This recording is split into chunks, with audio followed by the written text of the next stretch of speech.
Subject కి ఒక teacher ఉంటారు, అన్ని సబ్జెక్టులు నన్ను చదవమంటారు. ఇంత చిన్న బుర్రలో అన్ని ఎలా నింపాలి? Class work, home work, fair notes అంటారు. సబ్జెక్ట్ కి 3 బుక్స్ పెట్టి బ్యాగ్ నింపుతారు. ఇన్ఫాక్ట్ నా బరువు కన్నా నా బ్యాగ్ బరువే ఎక్కువ.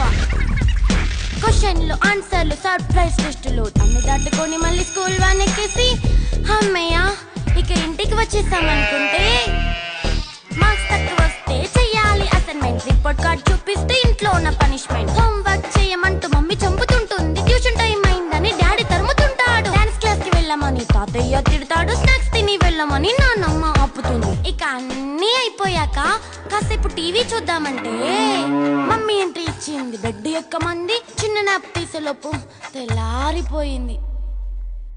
అయ్యో మళ్ళీ మొదలు ఈ స్కూల్ కష్టాలు, ఇక మళ్ళీ మొదలు